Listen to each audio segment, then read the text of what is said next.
we'll see how that goes. So we're going to be talking about A Course in Miracles. This is the original edition, text workbook, manual for teachers. And this is the, what we might call the Your Text version. This is the original transcript that was channeled by Jesus. And, really, there was some parts of it that had been removed in the Foundation for Inner Peace version, the blue book that a lot of people are familiar with. And a lot of my mentoring has been through this edition, which adds some content that a little bit different from what the blue book has laid out for us.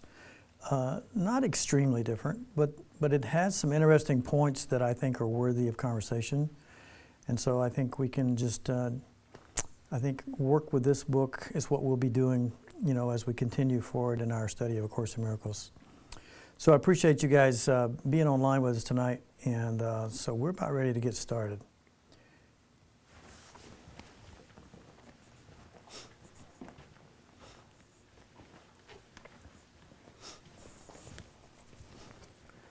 So hello and welcome.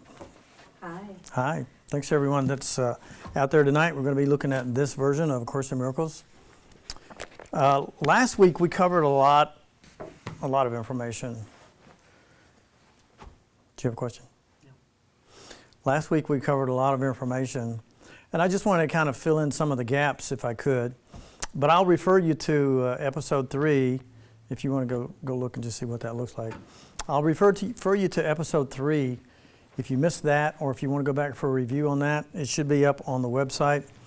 Let's see if I can find a pen that'll work. And it's True Mind Shift, .com. I don't know if you can see that in the video or not. It's probably difficult to see. I'm hoping to have a better video tonight, a little bit more clarity, a little bit faster response on the streaming, but next week I'm hoping to have a little bit different camera that we'll be able to use that hopefully, if all works well, that'll what we'll be using going forward to give us more resolution. TrueMindShift.com is the website, and it'll take you to the YouTube channel. So if you want to share this content, or you're working with some other people and they want to share the content, you can certainly point them to TrueMindShift.com, and then they can find the episodes that we're creating there on A Course in Miracles. We're going to keep going with it, and we'll see, where it takes us over the next few weeks and months. I believe that there's a lot of potential for discussion. A Course in Miracles is really, I call it the graduate study of spirituality. For my own purposes, it's really shifted my life. It's changed my life dramatically. So I'm hoping that through some of the work that we'll be doing, that it can begin to open up and answer some questions about life, maybe, that you've had. But tonight I wanted to kind of review some of the stuff that I think is, and again, we'll read some stuff in the course tonight, but really I try to help lay a foundation for you so that you can begin to read the Course in Miracles, and it hopefully makes sense to you.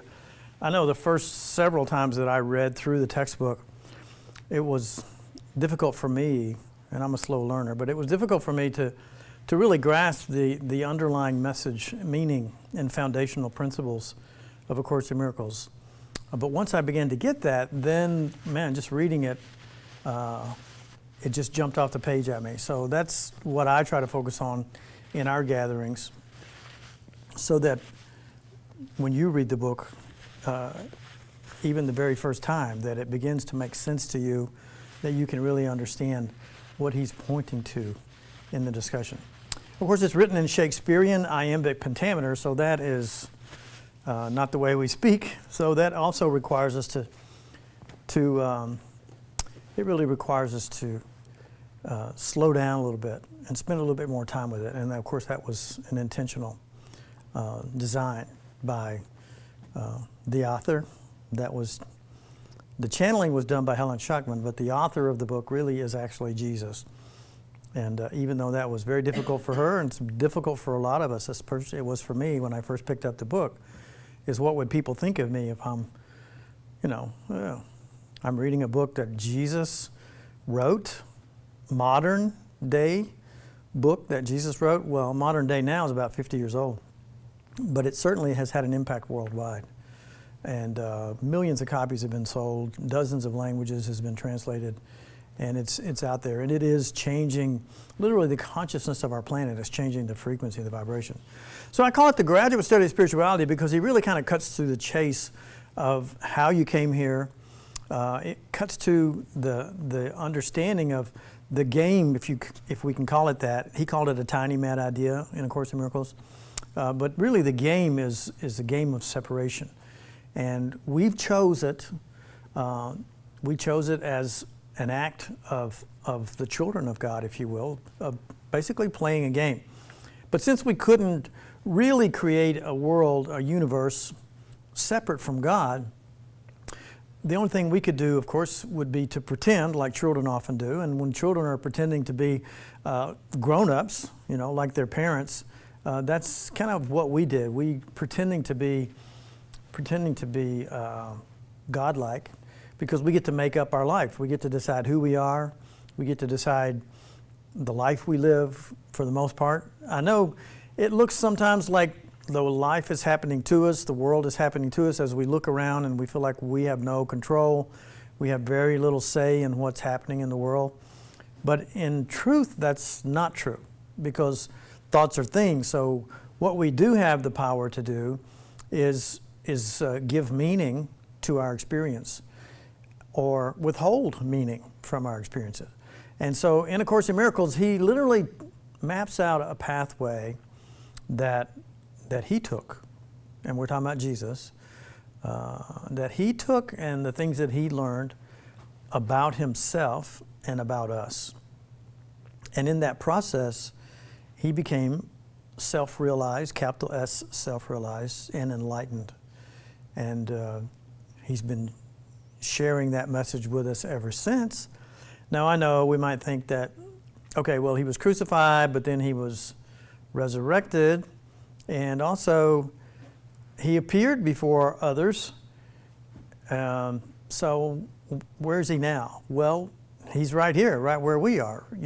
There's only one mind, and that's what he points to. There's only one mind. So in A Course in Miracles, we're going to go from the concept of duality, which is what we're experiencing here in this world of form that we've created, okay, if we can accept that premise for now. And we move from duality to semi-non-duality to non-duality, and then ultimately to pure non-duality, which is obviously oneness. That is, all and everything that could possibly be experienced would be God. In other words, God is. And so that journey is the story of the prodigal son, is the return home. And that's what A Course in Miracles was written for. It was written to help us to see and understand our pathway home. So I'm just going to check in. Is this working? You see me okay back there? So I want to say thanks to all those that are checking us out at home and checking us out online and watching us live streaming on TrueMindShift.com. So thanks for being here. So tonight I want to talk about the split mind. Like, we have a left brain and a right brain. So when we look at our brain, and it's interesting that all of our experiences, literally all of our experiences in the world of form, are metaphorical symbols of reality. In other words, we're experiencing reality, but we're experiencing a distortion of reality. We're not experiencing something that's not true, except our reference to it through our own imagination, through the meaning that we're giving things. So the split mind, literally the brain, if you will, is split between the left and the right. And it's symbolic of the split mind, which really would be what we could say would be the ego mind and the true self. Or we could say the higher self. We could say the Holy Spirit, which is, as he says in A Course in Miracles, nothing more than your right mind. So the ego side was the side where we literally created a body to express ourselves through, to express ourselves in separation, so that we could actually feel and have an experience of separation. And so we feel, because we seem to be in the body, completely separate from everything and all things that are out there. And other people, right? And everything in form seems to be outside of our individual bodies. Darker marker. I don't know if I have a darker marker. I'll see if I can find one. We'll see if this one goes. Yeah, that's better. So we have the true self, if that helps. And then we have the ego. And this is the little body. So I wanted to go to a section in the course tonight, and just, we're going to kind of talk through that. And for the sake of time, well, let's see. For the sake of time, we'll get through as much of this as we can. But if you're looking at this version, of Course in Miracles, if you want to follow along, I'm going to go to page, I got to find it, I believe. I want to say 367. Now, we're really talking about the dream in this area, but I want to talk about on page 367, dreams and the body. There is nothing outside you. That is what you must ultimately learn. For it is in that realization that the kingdom of heaven is restored to you. For God created only this, the kingdom of heaven, right? And he did not depart from it, nor leave it separate from himself. The kingdom of heaven is the dwelling place of the Son of God. And we could replace the Son of God with the daughter of God. We could say the children of God. And a lot of times when I'm reading a course in a group setting, I change it up, because obviously Spirit has no particular agenda, and there is no gender in Spirit. We are, hello and welcome. Hi. We are sometimes born incarnated in male form, about 50% of the time, and other times we are incarnated in female form. So there's really no agenda in Spirit, and there's no gender in Spirit, which I think that's kind of interesting. So often, as I say, I'll read the course, and because some people, dare I say, some women in particular that I've known that were my students who've worked through A Course in Miracles, they're become a little offended because he only speaks in the male gender.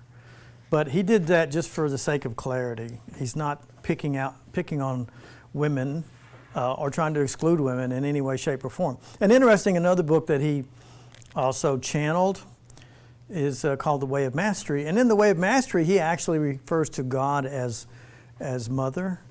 And he also refers to, he speaks in the female reference often through that book. And same author, same teaching, just a little bit, I think, maybe a good primer or a good entry into A Course in Miracles studies. How you doing, Mr. Ted? Very well, thanks. How are you doing? Doing good, man. Good to see you. Good to see you. So I'm just going to kind of read along. I'm going to read along, and we're just kind of pushing through. I'm on page 367, and we're in the textbook, of course, of A Course in Miracles. So, again, there's nothing outside of you. So what does that mean? If there's nothing outside of you, and even if you think that you're a separate body, this is really what you are. If we could circumscribe what you are, if we could circumscribe spirit, if we could circumscribe mind, we could say this is the soul that God created, the child of God, the Christ consciousness. But when we fell asleep, when we fell into the dream of separation, our mind became split, right? And when that happened, or when we began to experience or believe that we were actually experiencing separation, we fell into an experience of fear, which we had never experienced before. The higher self, the true self, is that part of your mind that was never separated from spirit. That I shouldn't say separated from spirit, but believed itself to be separate from God. It really is the bigger part of us. But for my little diagram here, I'm just showing the split mind. What's the bigger part? God, because you and God are one. So really you are infinite. You're infinite spirit. But just a little sliver of us, and I've made this drawing a couple times, but a little sliver of us believes that we're kind of out here outside of God, if you will. We drew it one night, we drew it like this and said, okay, if this was God, and then we would be ideas in the mind of God. Of course, we're all joined in mind. We're all in relationship together. But the illusion is that we could actually be outside of that. And so one night I just drew a little circle, said, okay, maybe that's part of you there. But it appears that you're outside of the mind of God, or you're outside the kingdom of heaven, right? Which was the story of Adam and Eve. Actually, they were in the Garden of Eden, which is symbolic of heaven, right? But then they were cast out of it because they ate an apple. Got to watch out for those. So healthy. They're supposed to be healthy. Good for the body, difficult for the mind, evidently. So we can't be outside of God. This is impossible. So if we could circumscribe God, if we can imagine God, then the whole idea is that we believed ourselves to be outside of God, but even in that, we had to do it together because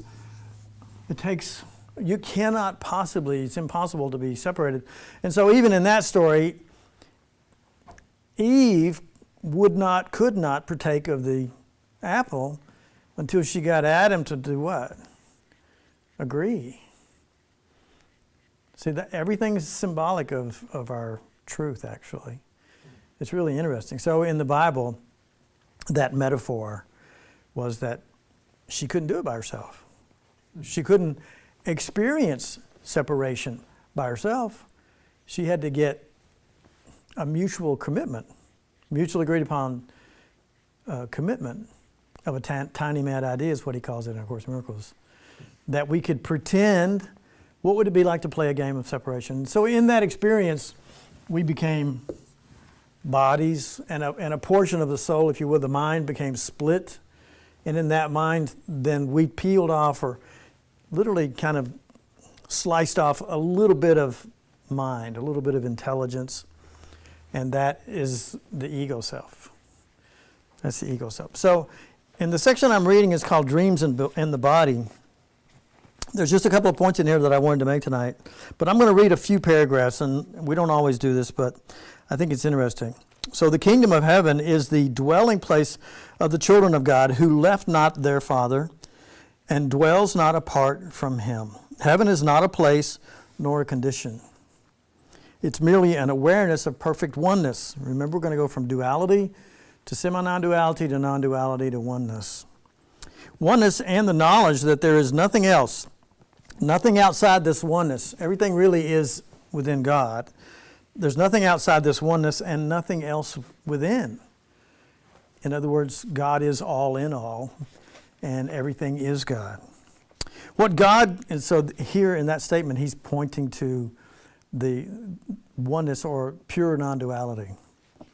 What could God give but knowledge of himself? What else is there to give? And belief that you could give and get something else, something outside of yourself, has cost you the awareness of heaven and the loss of your identity. So the illusion is that we're separate from heaven, that we are someplace other than heaven. And in our discussion last week, we talked about the dreaming self, and in this section of the course, that's where we are too. He's talking about dreams in the body. But the dreaming self seems to have its own dimension of reality, and it doesn't seem to know that we're safe at home in bed. And so we're just taking that one step further. We don't really recognize in our day-to-day living until we begin to examine our life that we're actually safe at home in heaven. And we've never really separated ourselves from God at all. That would be impossible. Because ideas leave not their source, is what A Course in Miracles tells us, and we are all, each and every one of us are an idea in the mind of God, an idea of love in the mind of God. So what God gave, or what could God give but knowledge of himself, and what else is there to give? So the belief that you could give and get something else other than God and what God would have you, something outside yourself, has cost you the awareness of heaven and the loss of your capital I identity. So we're going to say that the Holy Spirit, which is nothing more than your right mind, is holding your divinity, capital D divinity, in trust while you play with the idea, because your mind is split, you're playing with the idea that you're somewhere that you're not. And just like our dreams at night, it's a slice of our minds, a slice of who and what we are that's peeled off, and we're just having an experience of separation in a dreamscape that we've created out of absolute nothing, out of our imagination. And you've done a stranger thing than you yet realize. You've displaced your guilt to your bodies, and where's the guilt? Remember in the story of Adam and Eve again that when they ate from the apple, that wily snake, tempted them to eat the apple, but they had to agree to do it. But once they did that, then they fell into guilt, right? And guilt and fear and guilt are basically two sides of the same coin. They can't exist, they really don't exist without each other, right? And so the guilt, what would you think the guilt would be? That we've done something wrong. We would call that sin, right? I believe we call that sin. There's my dark pen. What did we do wrong?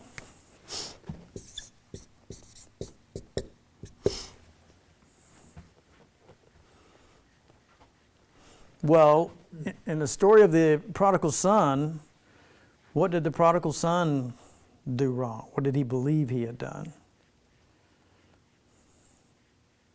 Anybody remember that? Well, didn't he believe he just separated himself from his father and family?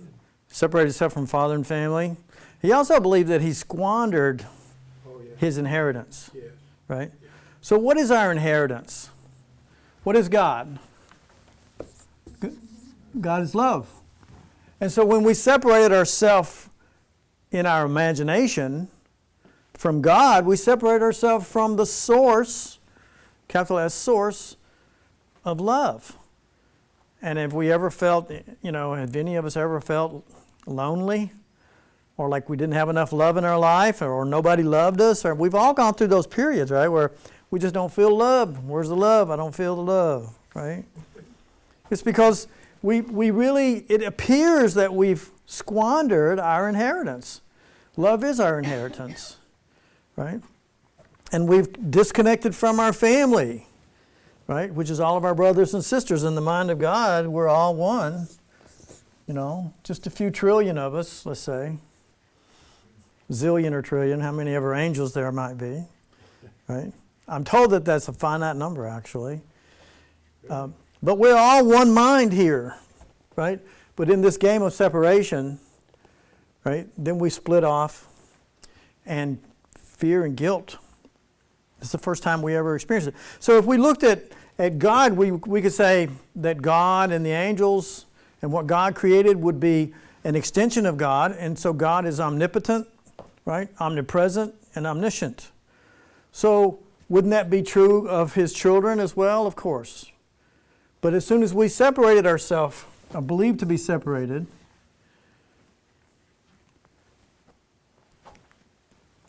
we no longer felt omnipotent. We no longer felt omniscient. We no longer felt eternal.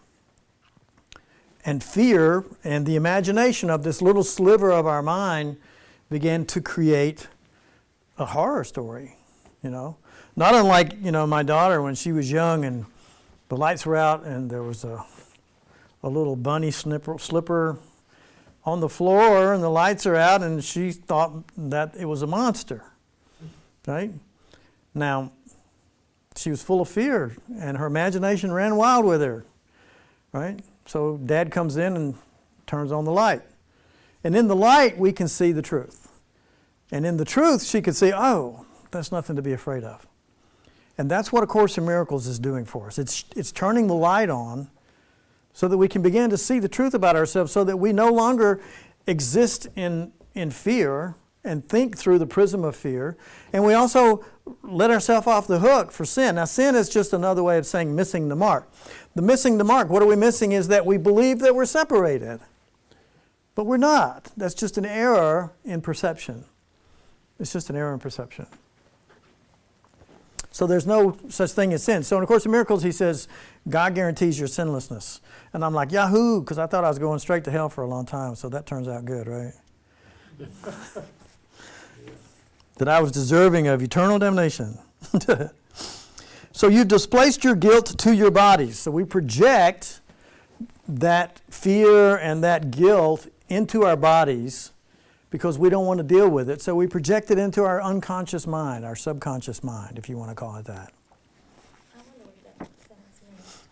You don't know what? I wonder what that meant. You have displaced your guilt to your bodies. Yes. And so there's basically, see if I can get my wording right. There's things that we eject, right? And so we put them out with projections, we put it out on somebody else. Things we don't like about ourselves. So anytime we see another actor that appears to be out here, a bad actor, he's gonna get us, whatever. Doing something wrong, we make a judgment. That person is guilty. I know it's true, I saw him do it. Actually, we're judging this person for something that we have already judged ourselves for. Because we already believe we are sinned, we are the ones that are really guilty. And so we're looking for ways to project that perception onto something in the world. Could be. Very odd when you think about it. It is odd. It's very odd. It's very odd when you think about it. Very true. Well stated. It's very odd. So we project it out onto our friend over here. I don't know what his name is. We'll come up with something. We'll say Edward Snowden. We project our guilt onto Ed, right? And we believe that makes us feel better. But the truth is, it makes us feel more guilty. And the reason we feel more guilty is because we're doing something that we're not qualified to do, which is to judge. So we are the judge, the jury, and the executioner, right? And people literally used to gather in town squares and we would hang people. They would come and show up. They would what? Or stone them. Or stone them, and that's still happening in the world today out there, literally. It's still happening. And there are some countries today, and we were talking about this last week, or just earlier this week, I think. But based on what I'm sharing with you tonight, there are countries that we could go to tomorrow and we would be executed summarily because we believe in this. We're not allowed to have this discussion. We would not be allowed to have this belief. Or not only so we're guilty and worthy of execution. Not only are we not allowed to believe in God in a way different than what's mandated by those in rule, but we also have to believe. In other words, you could be executed because you believe this way about God and about yourself, and you can also be executed if you don't believe about God. You have to believe in a particular certain way.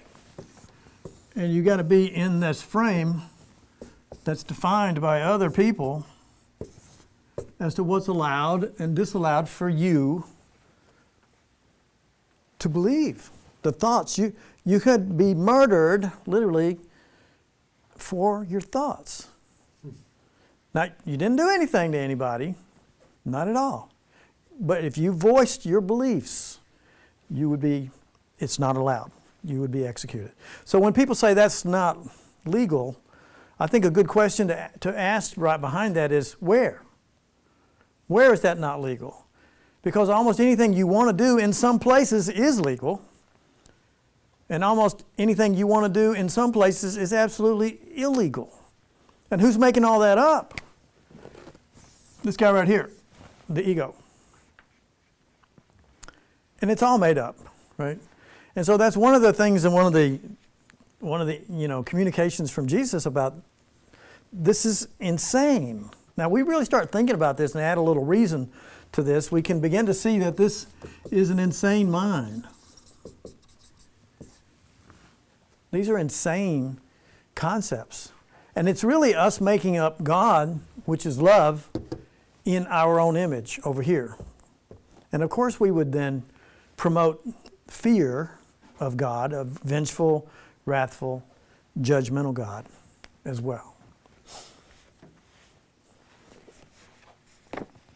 So, you've been hoodwinked by your own thinking. And so you're outside, you believe yourself to be outside of the kingdom of heaven, and you have lost your identity.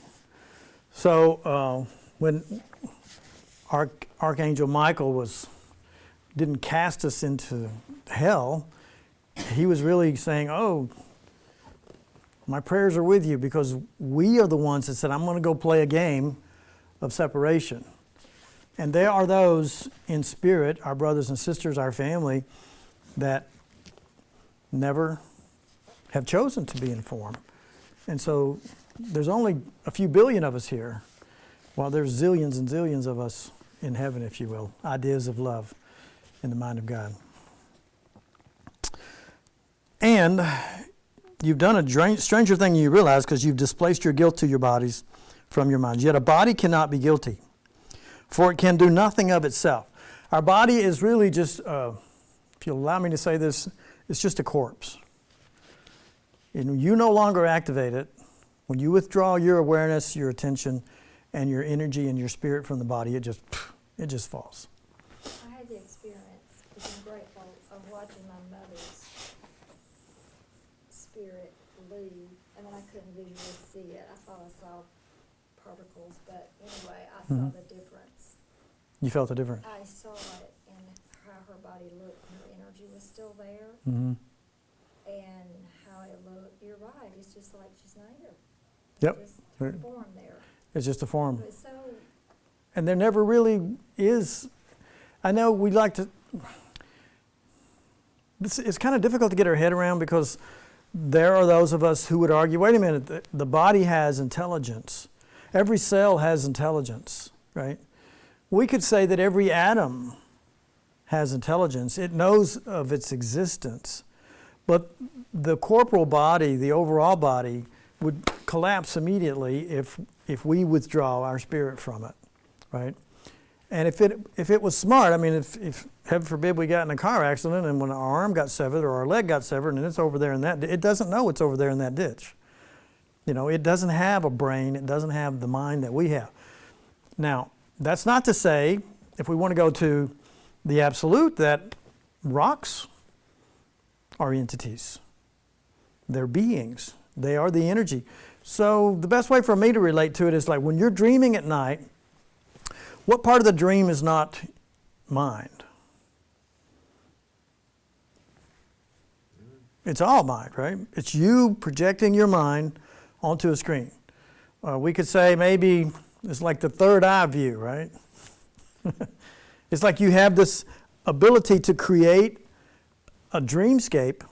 Looks kind of like this place, right? And everything in your mind, everything in that dreamscape, everything that you're experiencing in a state of dreaming is really a part of your mind.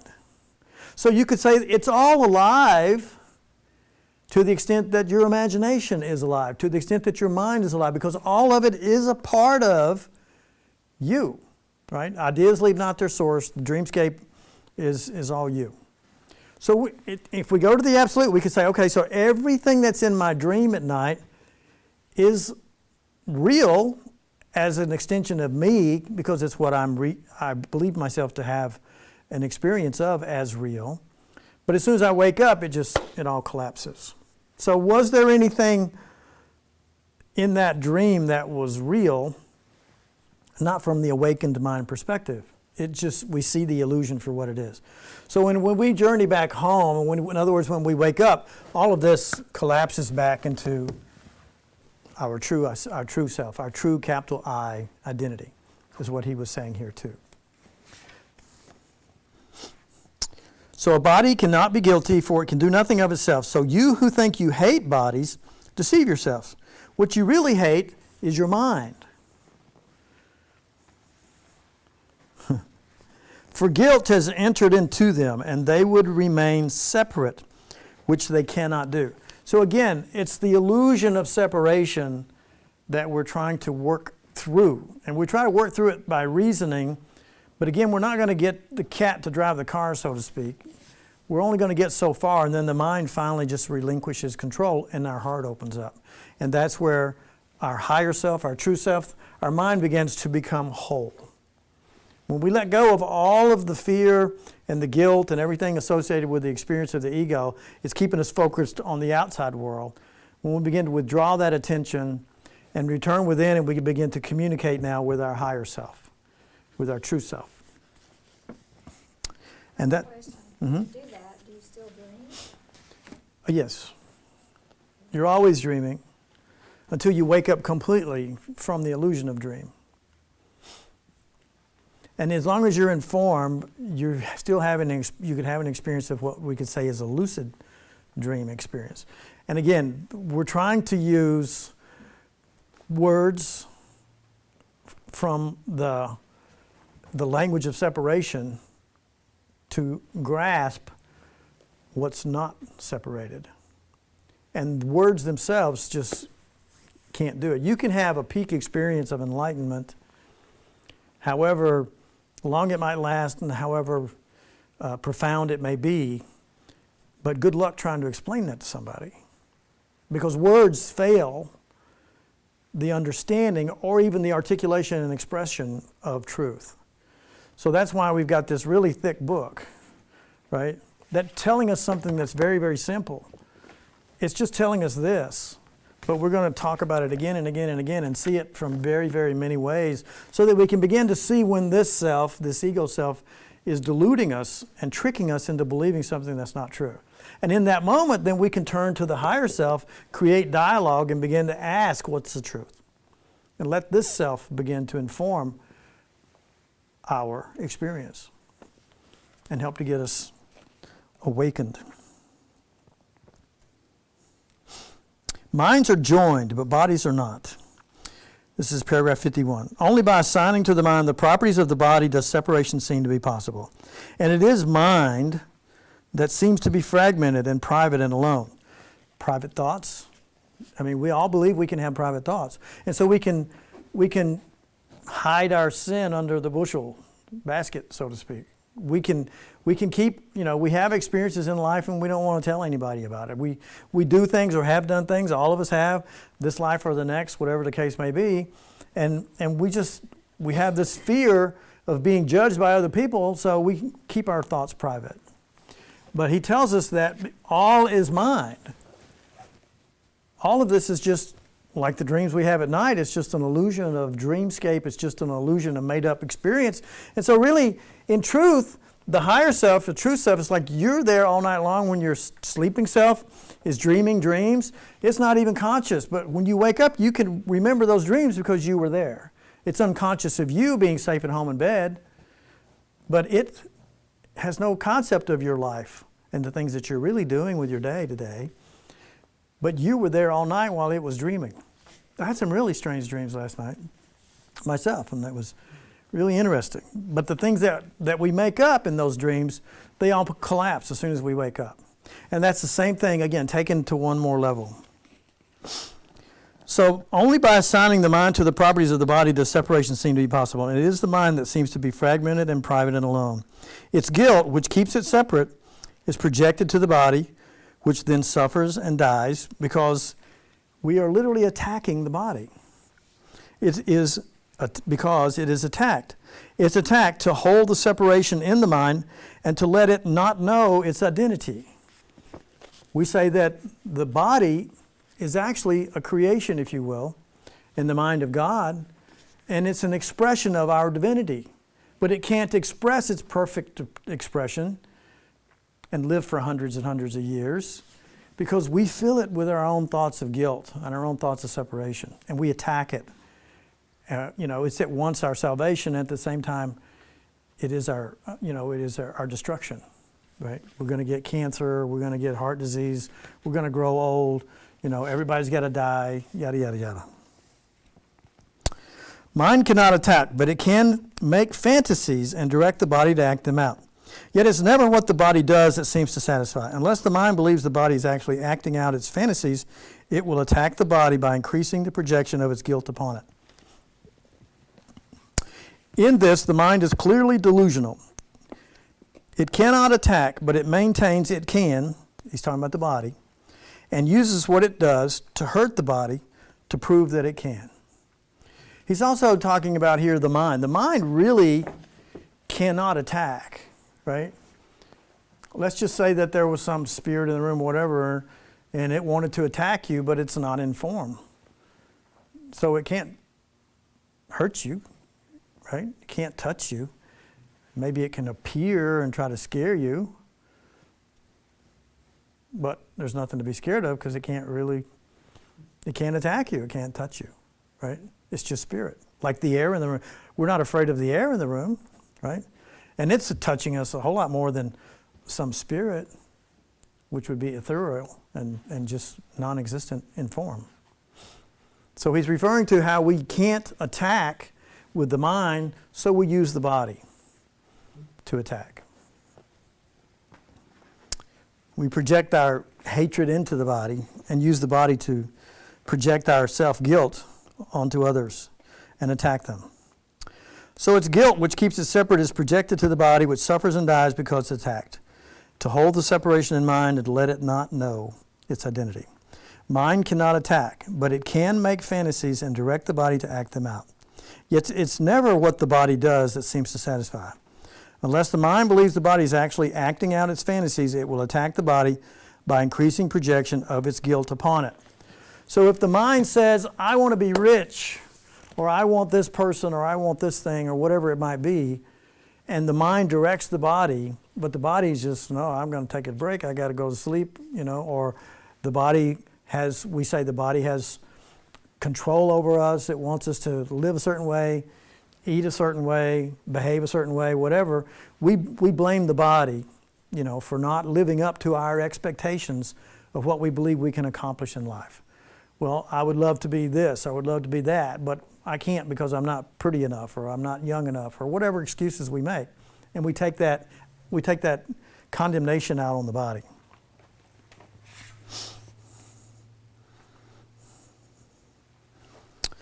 It can project its guilt, but it will not lose it through projection.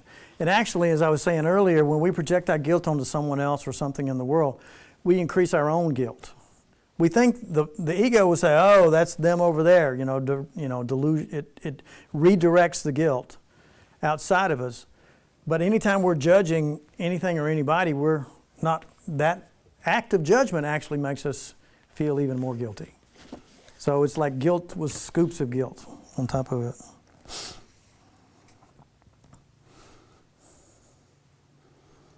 The mind cannot attack, but it can deceive itself.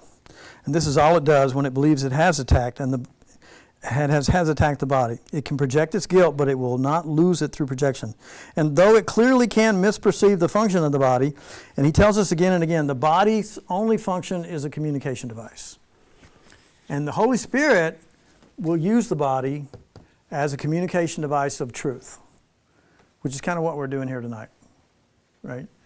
We're using the body as a means of communication to allow Spirit to help us to see the truth about ourselves. So the body, but the ego, the mind can clearly misperceive the function of the body, and it cannot change its function from what the Holy Spirit establishes it to be, which is a communication device. The body was not made by love.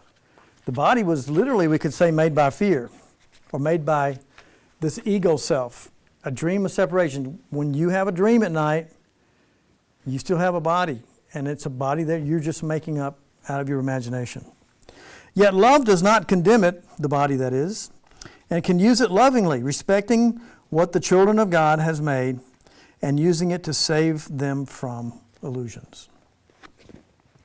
Would you not then have the instruments of separation reinterpreted as means for salvation and used for purposes of love? Salvation is simply waking up and returning to oneness with the source of love. And we've got different names for that. I often use the word enlightenment, self-realization, as synonymous with salvation. But it's really literally the same thing. We're waking up to the truth of what we are. I think the last thing that you pointed out is worthy of a pause, because I think that all religions really lovingly will say that God, made them. Yes. And I think that's a big distinction in A Course in Miracles, that it's not saying that. You just said that the children of God made the body. Right. So what was just said for those at home was that the children of God actually made the body. That in the dream of separation, just like when we go to sleep at night, we create another body. And we use that body all night long to fulfill the wishes of the mind. And then we wake up and realize, well, that wasn't really us. That was just a make-believe body. The real body was safe at home in bed. Right? But the body then can be used by the Holy Spirit as a communication device. It can be used as a communication device to express truth. And in that, the mind can evolve into a state of self-realization. And while that's going on, we could say salvation is occurring. So the point that was made by someone here that you probably couldn't hear what they were saying was that the act of salvation, if you will, is self-realization or enlightenment, but the point that was being made was God didn't make the body. You made your body. Well, you're a child of God, and God had created all that is. You're creating your dreams every night. I mean, you prove to yourself every day, over and over, throughout your life, you prove to yourself that you can dream of a body, and you can dream of a world where you exist as a body and exchange experiences with other bodies in that world. We call it the state of dreaming at night or in the afternoon if you're lucky. But the point is that God didn't make that body, and God didn't make this body. As it says in A Course in Miracles, I think the appropriate response is that you're always dreaming. You're always dreaming. In this experience of separation, and someone over here just told somebody to wake up, so I think that's good advice. I didn't think I was sleeping. I was joking with you. No, I think she was pretty serious. I think so too. This has interrupted the flow of things for me. Well, that's okay. There's no judgment in spirit, so Make me feel guilty. he was trying to make you feel guilty. Do that. He was projecting guilt, I think, wasn't he? I think so. So would you not have the instruments of separation then being reinterpreted as means for salvation and used for purposes of love? So did we take a pause on that? Do you think we good? Yeah. Would you not then welcome and support the shift from fantasies of vengeance to release from them? So what's the vengeance he's referring to is the self-judgment and self-hatred that we bestow on ourselves continuously. We judge the body, we judge the mind, we judge our actions, we judge our results in the world, we judge everything based on what we evaluate outside of ourselves. And it's all day long, it's judge, jury, and executioner, right? It never ends. I recently, because of an exercise we were doing here, really paid attention to my thoughts. Uh-huh. And I was like, I knew I judged myself, but I had no idea how often until I really Started noticing? noticing my thoughts. Yes. And I'm like, my gosh. So what we shared was that that if we start paying attention to our thoughts, it's quite shocking when we begin to realize how much time we spend judging. And if we're not judging ourselves, which is most of the time we're doing that, we're projecting it onto somebody else. So make no mistake, if you find somebody else guilty, you've already judged yourself as guilty, and you're getting rid of something that you already hold yourself guilty for. Your perception of the body can clearly be sick, but project not this upon the body. For your wish to make destructive what cannot destroy can have no real effect at all. Dreams have no effect. If you dreamed of murdering somebody in your sleep last night, you didn't get up this morning and go downtown and turn yourself into the police. Because they would tell you, well, no, we're not going to arrest you, incarcerate you, put you before a judge and jury, and find you guilty. Because there's no evidence that anything happened. It was just a dream. Even if you believed you actually really hurt somebody in your dream, dreams have no effect. It's not real. So that's what he's saying there. It's impossible to act out fantasies, for it is still the fantasy that you want, and they have nothing to do with what the body does. It does not dream of them. The body doesn't dream. It's the mind that's dreaming. And these dreams, but make it a liability where it could be an asset. The fantasies, if you will. Make the body a liability where it could be an asset. And how could it be an asset? As a means of communication of truth, right? But we use it continuously until we begin to wake up to this truth and somebody taps us on the shoulder and says, hey, what about this? Looking at ourselves in a new way. It's a new narrative. It's a correct narrative. We've basically been operating under this, we hear so much about fake news and false narratives. We've been operating under a false narrative of who and what we are for millenniums.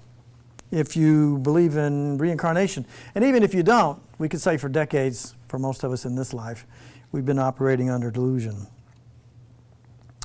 So for your wish to make destructive what cannot destroy can have no real effect at all. And what God created is only what He would have it to be. You are what God created. You're perfect, neither behind the point of perfection nor advancing toward it. And any idea that you have of yourself other than that is delusional. It's insane. It's not true. Being His will, God's will is always done. You cannot make His will destructive. You cannot make God's will destructive. Love is not destructive. And anybody that would argue, that God told me to do it and I went and, killed people and all that, they are totally insane. It's on the board, so it must be true. Right there it is. Because God is love, and love is absolutely not destructive. Those are fantasies. So, for fantasies have made your body your enemy, weak and vulnerable and treacherous, worthy of the hate which you invest into it. How has this served you? You've identified with this thing that you hate, the instrument of vengeance and the perceived source of your guilt, and you've done this to a thing that has no meaning. The body has no meaning other than what we give it. Of itself, it's just a corpse. And I know that's kind of crass language, but it's just the truth. It's just nothing, really. It has no meaning. Proclaiming this thing with no meaning and no life, if you will, to be the dwelling place of the child of God, and then turning the body against himself, if you will. This is the host of God that you have made. Yes, you made the body. God didn't make the body. God didn't create the world as we define it, as we experience it, as we see it. You did. And neither God nor His most holy son or daughter, His children, can enter an abode which harbors hate, and where you have sown the seeds of vengeance, violence, and death. I want to read that again. Neither God nor His, capital H, most holy child, son, can enter a home, an abode which harbors hate, and where you have sown the seeds of vengeance, violence, and death. In other words, your higher self is not held in the body. Your true self is mind, and the body is held within it. Okay? We are all still safe at home in heaven, held within the mind of God. And we just keep going down further and further and further, making up these little delusional worlds, dimensions, universes out of pure thought and imagination. The thing that you've made to serve your guilt stands between you and other minds. The minds are joined, but you do not identify with them. You see yourself locked in a separate prison, removed and unreachable, private thoughts as well, incapable of reaching out as being reached. You hate this prison that you've made and would destroy it, but you would not escape from it, leaving it unharmed without your guilt upon it. Yet only thus can you escape. The home of vengeance is not yours. The body is really not your home, is what he's saying. The place you set aside to house your hate is not a prison, but an illusion of yourself. The body is a limit imposed on the universal communication, which is an eternal property of mind. But the communication is internal. It's not made up of different parts which reach each other. Mind reaches to itself. It does not go out. Within itself it has no limits, and there is nothing outside it. It encompasses everything. It encompasses you entirely, you within it, and it within you. There is nothing else, anywhere or ever. All there is God, right? And you will never remove yourself from the mind of God. You're not separate, can't be separate. Your mind's truly split in its own tiny mad idea, in its own expression of the insane idea that we could be separate. The mind literally believes itself or just kind of splits itself off, and part of you is awake and not experiencing this experience of physicality, and the rest of you, the small sliver of you, is having a physical experience. You're a spiritual being having a physical experience. The body is outside you and but seems to surround you, shutting you off from others and keeping you apart from them and them from you. It is not there. It is not there. What is that? What would that mean? Your mind isn't there? The body's not there. When you go to sleep at night, you dream that you have a body, but where's your body actually? Safe at home in bed? But you're dreaming that you're in a body, that you are a body, and that you're having this experience with other people, other things, drama, drama, drama.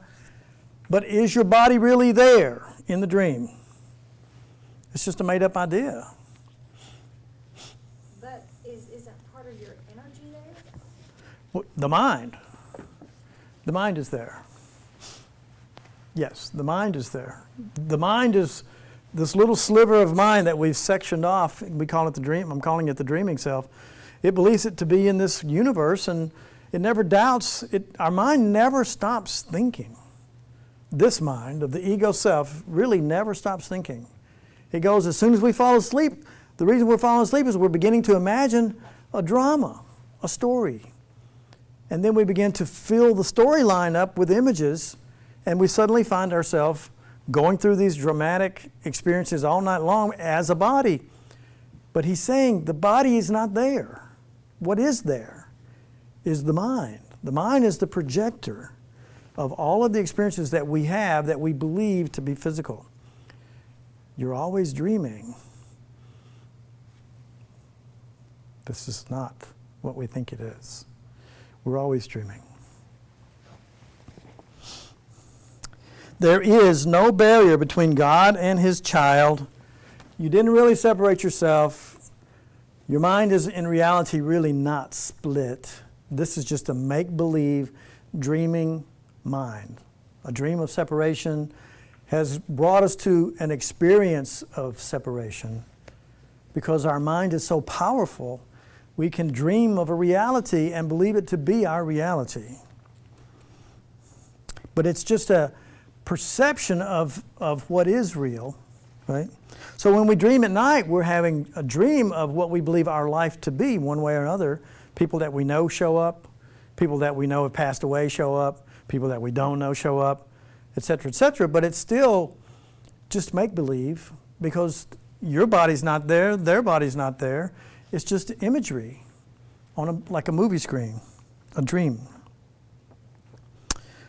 There is no barrier between God and his child, nor can his son be separated from himself. In other words, your mind can't really be split. You can't be separated from yourself, your higher self, your true self. Nothing more than your right mind. You can't be separated from that. So the dreaming self at night can't be separated from you. You're there all night, even though it's not conscious that you're kind of peering in, watching your dreams. This is not his reality, these dreaming selves, though he believes it is, until he wakes up, right? Yet this could only be if God were wrong. In other words, only if God were wrong could you be separate. That is impossible because God is perfect, just like you. You're an extension of that perfection. God would have to create differently and to have separated himself from His Son to make this possible. He would have to create different things and to establish different orders of reality. Like this is something that God created that's separate from God, separate from reality. This would be a different reality, this concrete world we call form. He would have to create different things and to establish different orders of reality, only some of which were love, so that God would not create like himself, herself. Would be impossible. Yet love must be forever like itself, changeless forever and forever without alternative. And so it is. You cannot put a barrier around yourself because God placed none between himself and you. You can stretch out your hand and reach to heaven. You whose hands are joined have begun to reach beyond the body now, but not outside yourselves, to reach your shared capital I identity together. Could this be outside you, where God is not? Is he a body, and did he create you as he is not, and where he cannot be? You are surrounded only by him. What limit can there be on you whom he encompasses? Everyone has experienced what he would call a sense of being transported beyond himself. This feeling of liberation far exceeds the dream of freedom, sometimes experienced in special relationships. It's a sense of actual escape from limitations. Well, that's a lot to digest. We really have covered a lot of ground, right?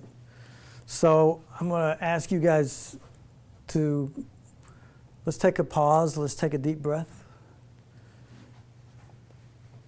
And let's go within and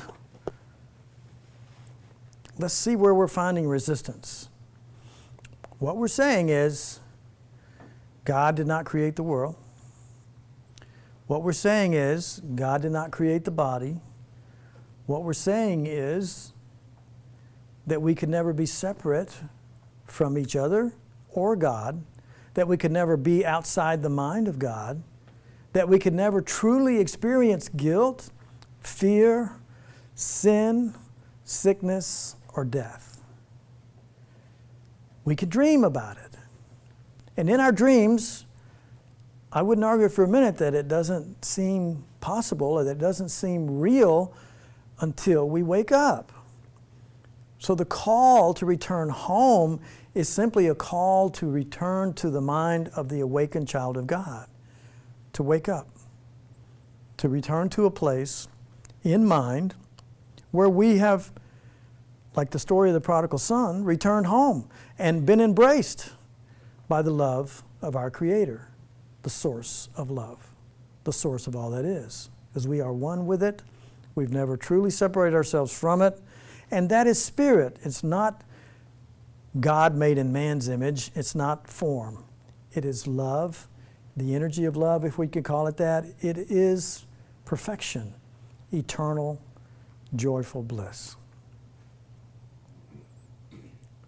So as we consider these points of discussion tonight, let's ask ourselves, where do we find resistance? Where do we find ourselves holding on to guilt? Where do we find ourselves holding on to fear? Where do we find ourselves holding on to a commitment that the body is who and what we are? Where do we find ourselves limiting ourself because of beliefs that we've been conditioned with, made commitment to, and maybe even a little fearful of letting go of? So we'll give ourselves just a moment to pause.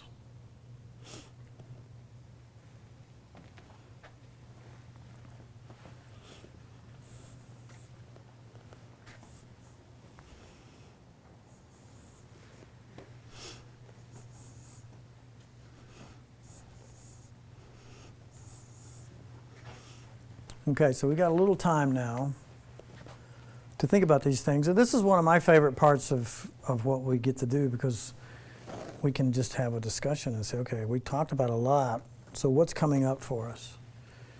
I noticed guilt creep in there because I didn't do it right. I didn't have the right belief. Okay. So guilt could creep in there because you didn't have the right belief? Yeah, I said, if all this is true, then I didn't know, what you taught tonight, basically. Okay. Is this the first time that, and there may be for people that are watching at home, is this the first time you're watching this episode?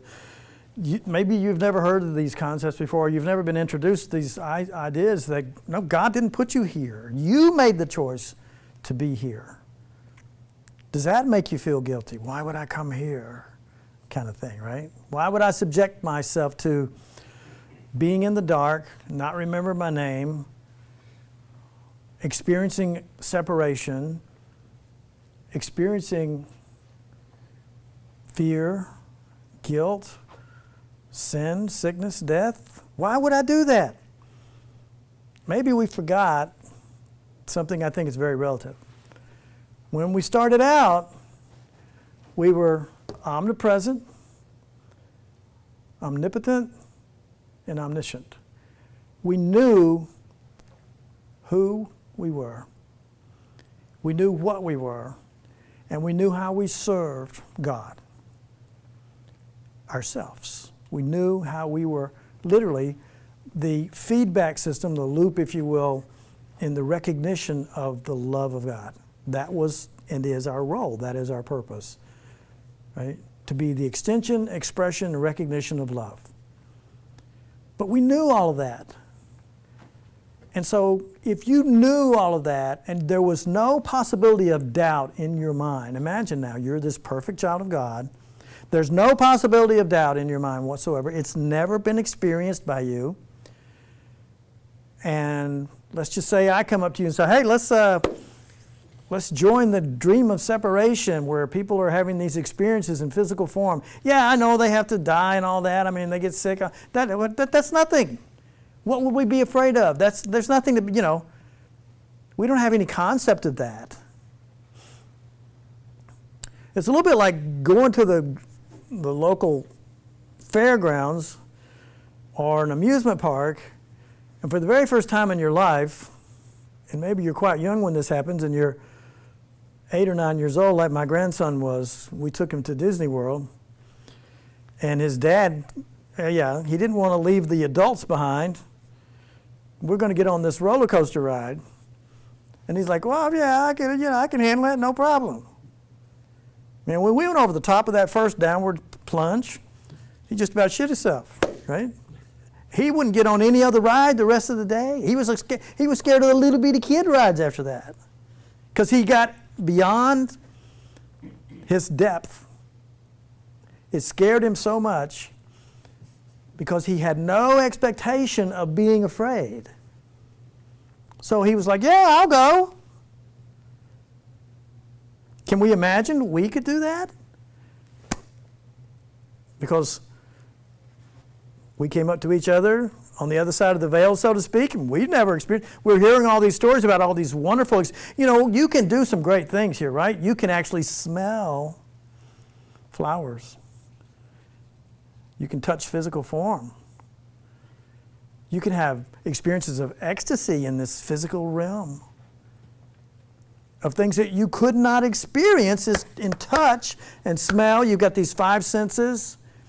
Yes, clearly we're having experiences in a dream that's beyond what we could experience in spirit, but it's the opposite, if you will. It's just made up. It's not real in the sense that we could really even anticipate what it would be like until we said, okay, I'll go, I'll do that.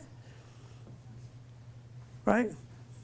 It wasn't sentencing ourselves to hell, but once we get here and guilt and sin and fear and the physical form and all this stuff becomes our experience, we forget who we are. We forget our true capital I identity, our true capital D divinity. We forget our perfection. We forget who and what we are. We forget who we are, what we are, and how we serve. We forget that we are the sunbeam to the sun, that we are the wave to the ocean, that we are the extension of love itself. Because we believe we've separated ourselves. We actually pulled it off. We separated ourselves, and now we're experiencing things that we have never, ever thought we had no concept it was even possible to feel these low energy vibrations and to imagine that it was real. I'm wondering if this was like a gradual process. You mean, well, only a few million years. Well, yeah, I mean, Yeah, at this a long time, so in the Yes. beginning, we probably remembered, so hey, it was fun. And then when we forgot and got immersed in the fear, then it's not so fun anymore. it's not so fun anymore. Actually, it still can be fun. I mean, we could go out tomorrow and jump out of an airplane if y'all want to. Yeah, but if you can. Right? We could do some hang glide and jump out of an airplane. We can make it fun, or we can make it so thrilling that, you know, like my grandson, when he went over that first plunge, man, that was horrifying. It messed up his day. Temporary though. It's like, yeah. we It's have temporary. fun, but it's like you have fun and then it's sort of like, or you learn to. It's make extremes. it more like this. Right? We got these low points and we got these high points. And so a lot of people seek the high points. They just keep going for these exhilarating experiences over and over and over and over. But really, I believe what's happening with us, those of us that are studying Course in Miracles, we're just kind of tired of it. We've had the experiences. And you'll hear us say this from time to time, but you've already been everywhere and every when. And in truth, you see, even the construct of time, we'll put it in here, that's an illusion. Because what's over here is eternity, and there is no time. Since I'm semi-retired, and Ted's really good at this, is time is not as obvious. You know, we can get into a flow of there is no time. Yes. It's wonderful. Now, when we go to sleep at night, that's another opportunity to have an experience of eternity, because you don't really, you're not focused on time. You never see any clocks in your, do you? I mean, maybe some of you do, but I never see a clock. I never see a mirror, and I never see a clock when I'm dreaming at night. And I think I'm always around 35 years old, and I don't need glasses. There's no time. I don't think I have a body sometimes in dreams. I don't see it. I just. Well, you may not see it, but you'll notice that you have hands, and sometimes, we have sex and everything else in our dreams, right? We all have sexual experiences in dreams.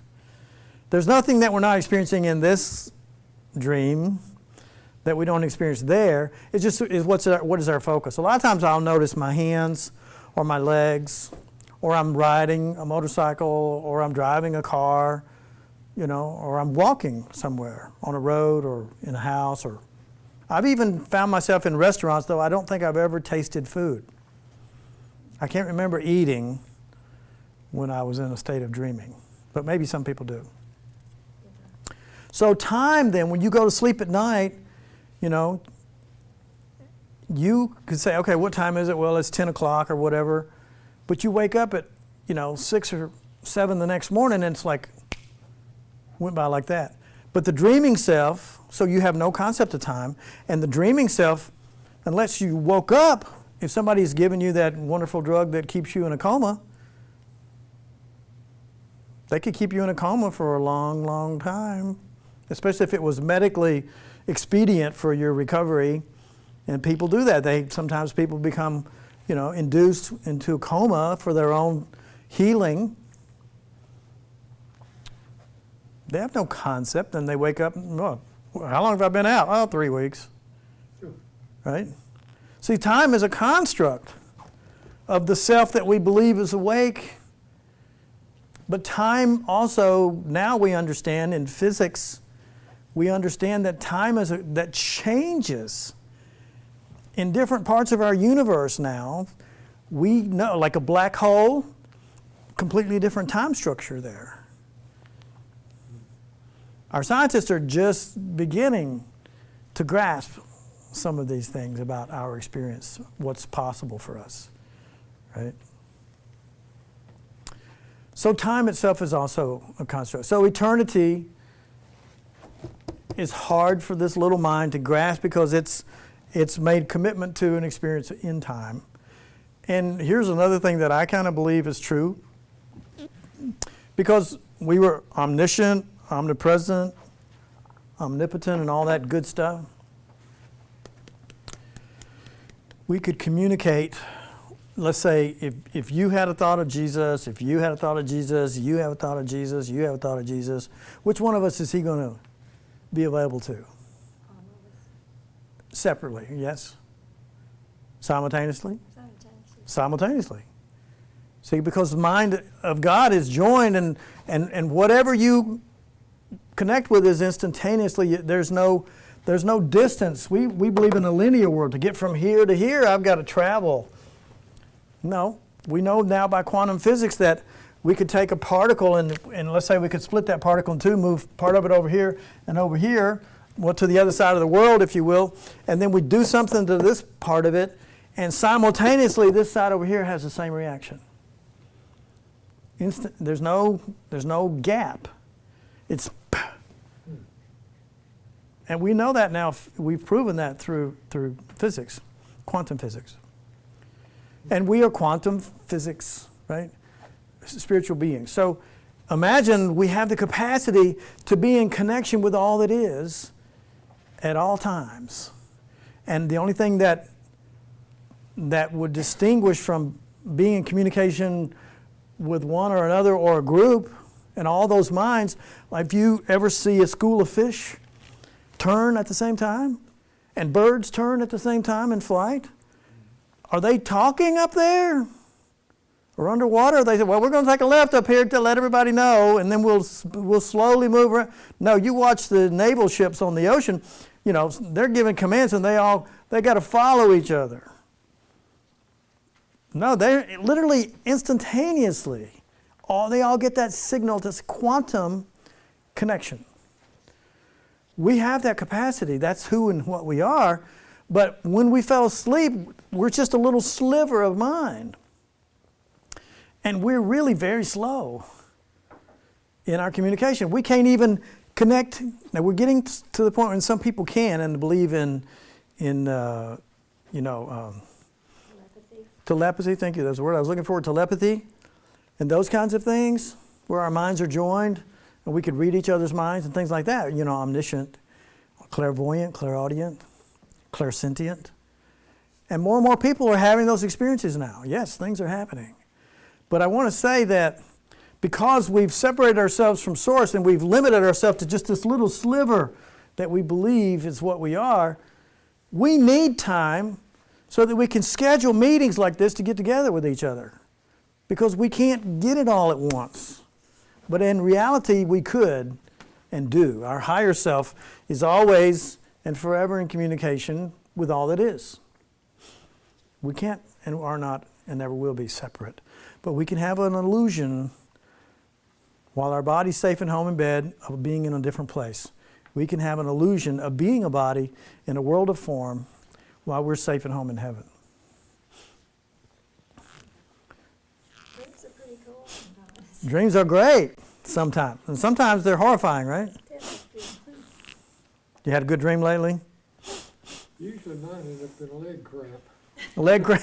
I'm running, Running? take a hard step to accelerate, and I'm awake immediately. Okay. He levitates in his dreams. Yeah. Oh, you levitate in your dreams? Yeah, that is so much fun.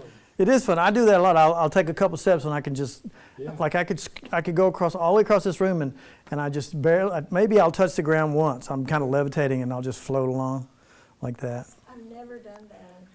It's a blast. Yeah. Done that. Yeah. Well, actually, I say that. I remember one dream when I was just floating. There were some obstacles, and a friend was helping me navigate. So it sounds like you had a body.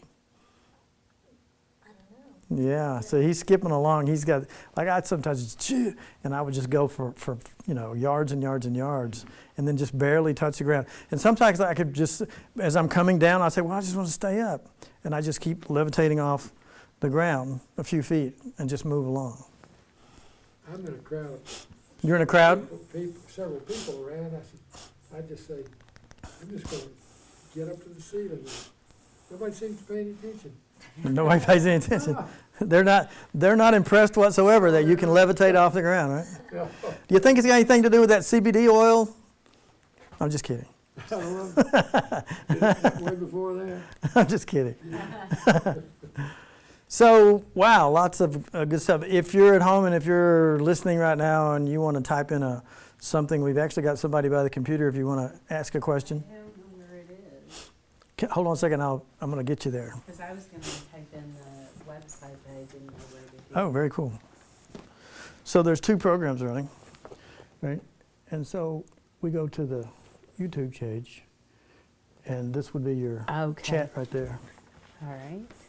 See, I'm behind. So it's streaming a little bit behind where I'm So at. what was the website? I'll type it in. True Thought, TrueMindshift.com. So we covered a lot of ground. Anything else coming up for you? Like, oh my God, this is crazy. I'm not believing this. I'm never coming back to this class. Nothing is crazy to me anymore.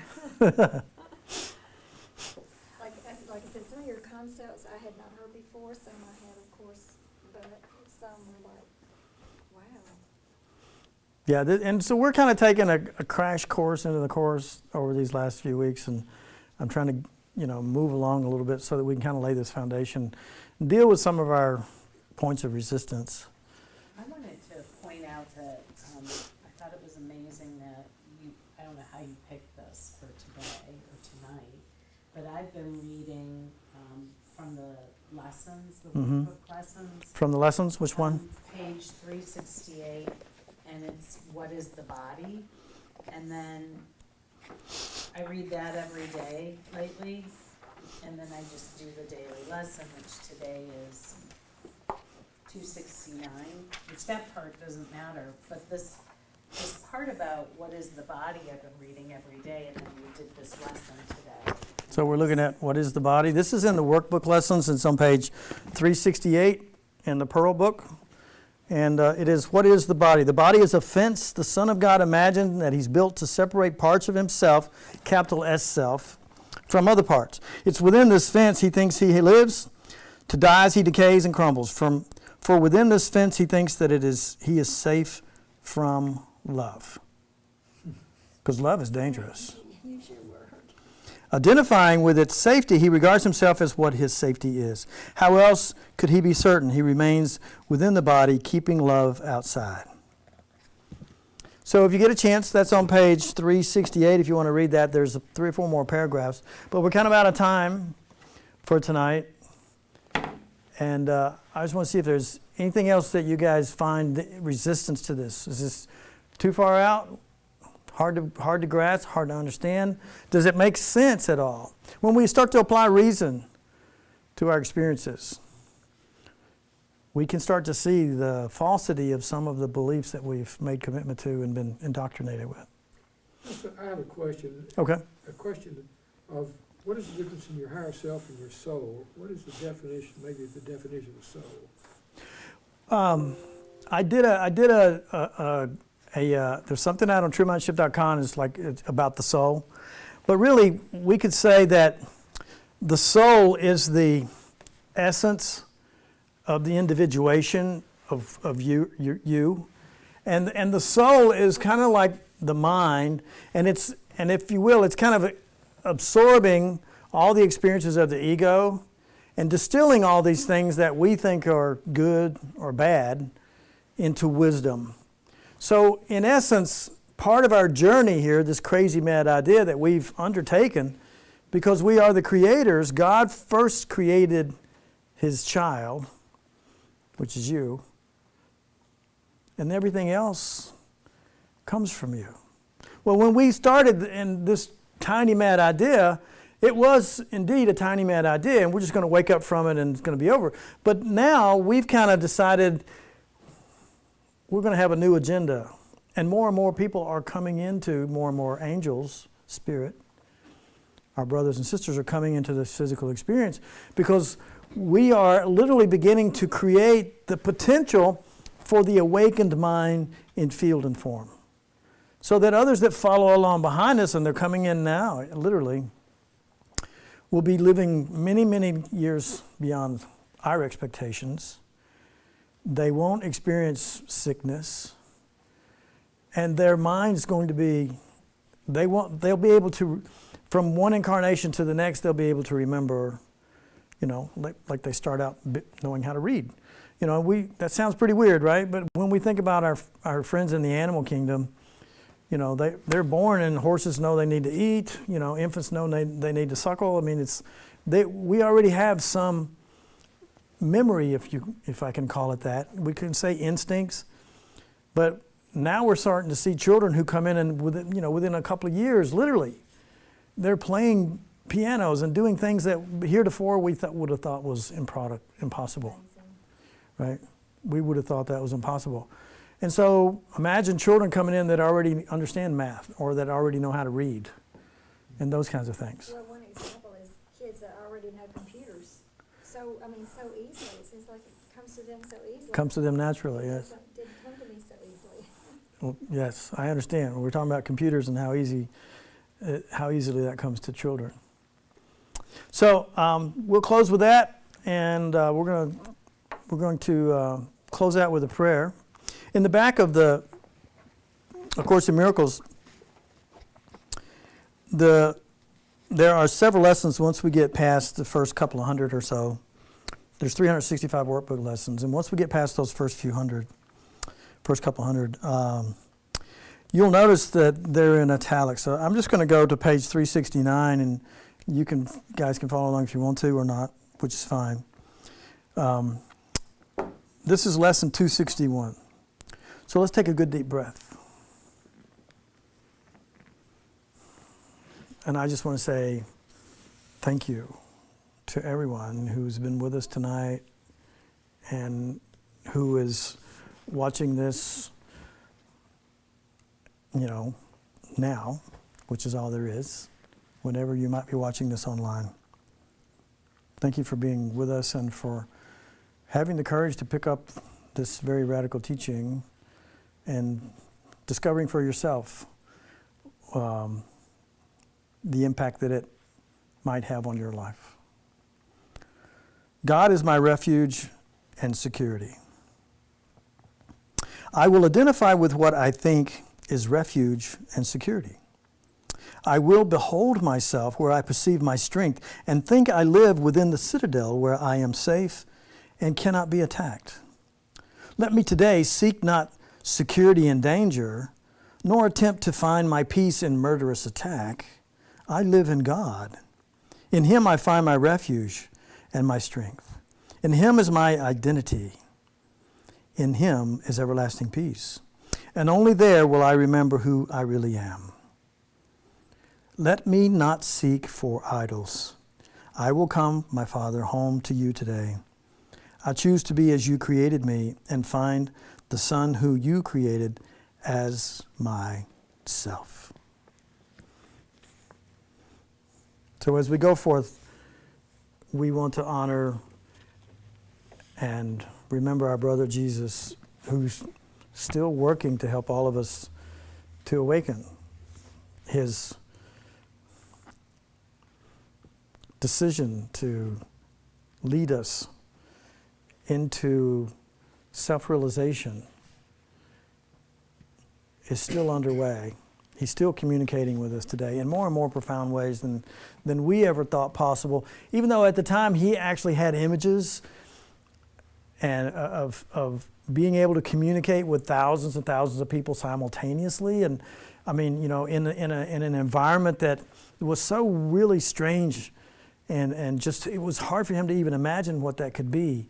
But he could see how he would be communicating. That was his role. That was his potential.